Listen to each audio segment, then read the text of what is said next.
Assalamualaikum warahmatullahi wabarakatuh. Saya Korul Azhar Saputra dari kelas 11 Otomatis 3. Nah, di sini saya akan membahas tentang motor listrik 3 fasa, kontaktor, dan thermal overload relay atau biasa dibilang TOR. Nah, yang pertama itu adalah pengertian motor listrik. Nah, di sini motor listrik adalah mesin yang mengubah energi listrik menjadi energi mekanik menggunakan medan magnet untuk memutar rotor yang menghasilkan putaran. Motor listrik memiliki banyak manfaat dalam berbagai aplikasi di industri, seperti pengangkutan, pengolahan, dan produksi. Nah, yang kedua ada prinsip kerja motor listrik. Prinsip kerja motor listrik ialah dengan memanfaatkan interaksi medan magnet antara rotor dan stator. Pada saat rotor berputar, medan magnet akan mengubah dan membuat rotor bergerak. Ini membuat motor bekerja dan menghasilkan putaran. Motor listrik 3 fasa memanfaatkan sistem listrik 3 fasa untuk memberikan daya pada rotor. Setiap fasa memiliki siklus medan magnetik yang berbeda dan saling terkait. Ini membuat motor 3 fasa memiliki daya yang lebih besar dan lebih stabil dibanding dengan motor 1 fasa. Nah, selanjutnya ada bagian motor. Yang pertama itu ada stator. Stator itu ialah bagian yang diam dan terletak di bagian luar motor. Stator berputar dari besi bundar berlaminasi dan memiliki alur-alur tempat meletakkan kumparan. Nah, kalau rotor, bagian yang berputar bebas di bagian dalam motor. Rotor biasa terbuat dari besi laminasi dengan slot yang berisi batang aluminium atau tembaga yang terhubung singkat pada ujungnya.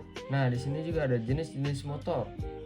Yang pertama ialah rotor belitan atau wound rotor. Rotor terbuat dari lilitan yang sama dengan lilitan stator. Yang kedua ada rotor sangkar tupai atau squirrel cage rotor. Nah, rotor ini terdiri dari batangan logam yang dimasukkan melalui slot pada rotor dan disatukan oleh cincin. Nah, di sini ada cara membaca nameplate pada motor.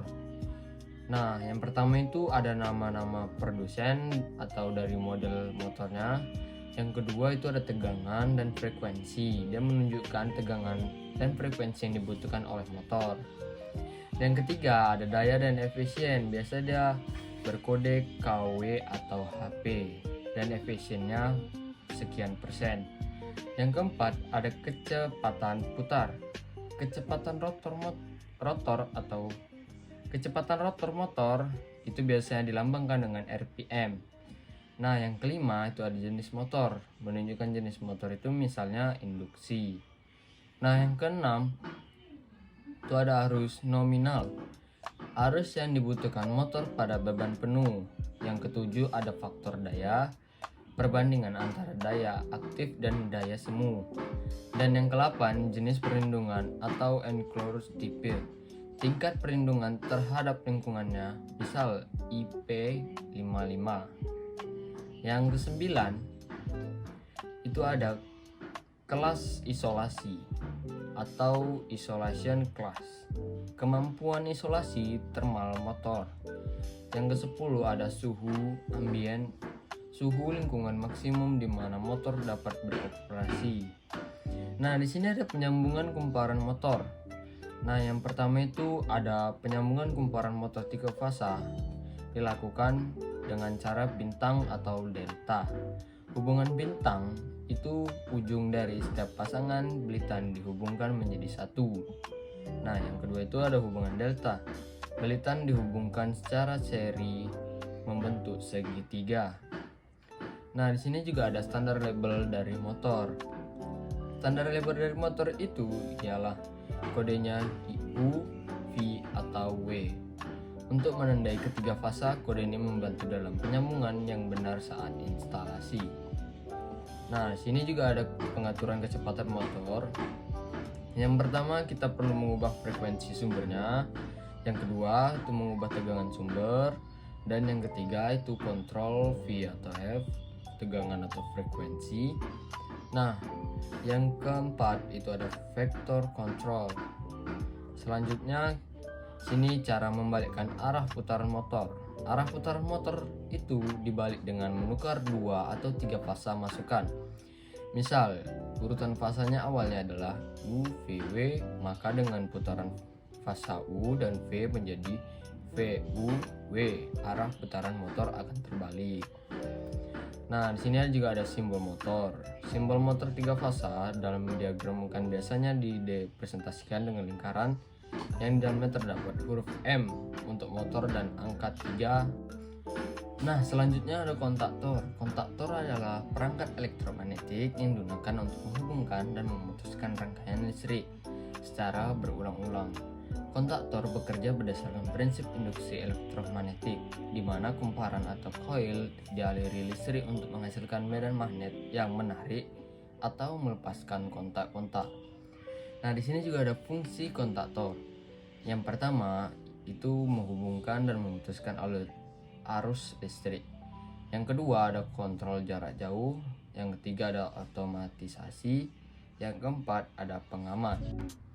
Nah, di sini ada bagian-bagian dari kontaktor. Yang pertama itu kumparan, dan yang kedua ada kontak utama, yang ketiga ada kontak bantu. Nah, di sini fungsi kontak utama dan kontak bantu.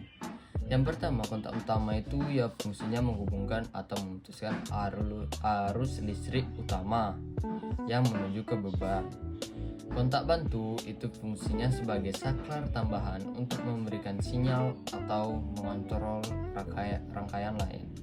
Kontak bantu memiliki kapasitas arus yang lebih kecil daripada kontak utama dan dapat berjenis normally open atau NO dan normally close atau NC. Nah, di sini juga ada simbol kontaktor. Simbol kontaktor 3 fasa terdiri dari simbol untuk kontak utama, yaitu L1, L2, dan L3 untuk input, dan T1, T2, dan T3 untuk output. Dan untuk kumparan koilnya itu ada A1, A2. Simbol ini mencakup kontak bantu, yaitu kontak normally open atau NO yang biasa ditandai dengan terminal 13-14, dan kontak normally close NC dengan terminal 21-22. Baik, selanjutnya ada thermal overload relay atau bisa dibilang TOR. Thermal overload relay adalah perangkat elektromekanis yang digunakan untuk melindungi motor dari kerusakan akibat arus berlebih dan panas berlebih. TOR bekerja berdasarkan prinsip thermal, di mana panas yang dihasilkan oleh arus yang berlebihan akan menyebabkan relay trip dan memutus aliran listrik ke motor. Nah, selanjutnya itu ada fungsi TOR. Yang pertama itu ada proteksi beban lebih, yang kedua ada proteksi panas berlebih, yang ketiga ada proteksi kegagalan fasa, yang keempat itu ada otomatisasi. Nah, selanjutnya itu ada bagian-bagian TOR. Yang pertama adalah bimetal, dua buah logam yang memiliki koefisien muai yang berbeda. Yang kedua itu ada elemen pemanas, yaitu komponen yang menghasilkan panas saat arus listrik melewatinya. Yang ketiga itu ada kontak NO atau NC, kontak normally open atau normally close yang digunakan untuk menghubungkan atau memutuskan rangkaian kontrol. Nah, selanjutnya ada tombol reset untuk mengembalikan relay ke kondisi normal setelah trip. Selanjutnya ada kompensasi suhu. Fitur ini untuk memastikan kinerja relay tidak terpengaruh oleh perubahan suhu di lingkungan. Nah, selanjutnya ada fungsi kontak utama dan kontak bantu. Yang pertama itu ada kontak utama. Fungsinya yaitu menyalurkan arus beban. Kontak utama adalah titik di mana arus listrik mengalir dari kontaktor menuju motor listrik. Yang kedua itu ada memutus arus saat overload. Ketika arus yang mengalir berlebih di atas aman, elemen bimetal pada TOR akan membengkok karena panas sehingga memutus arus melalui kontak utama ini. Nah, selanjutnya ada kontak bantu. Kontak bantu ini tidak dilewati oleh arus utama motor, melainkan berfungsi dalam rangkaian kontrol atau sinyal. Nah, Selanjutnya tuh ada setting arus pada tor.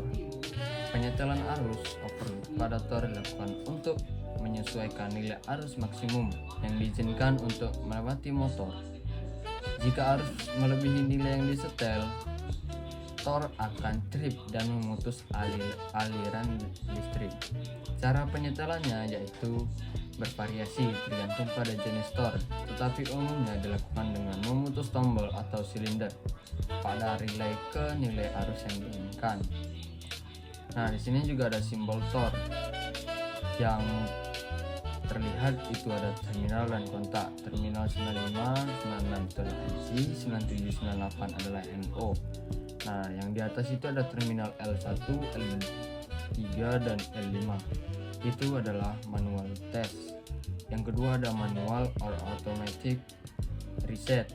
Yang ketiga ada trip indication light. Yang keempat ada reset button. Yang kelima adalah trip kontak, yaitu 95, 96. Baru yang paling bawah itu ada terminal T1, T2, T3. Nah, sini kita sudah membahas apa itu motor, kontak tor, dan tor. Jika kawan-kawan penasaran, kawan-kawan bisa like, komen, dan subscribe pada channel saya. Terima kasih.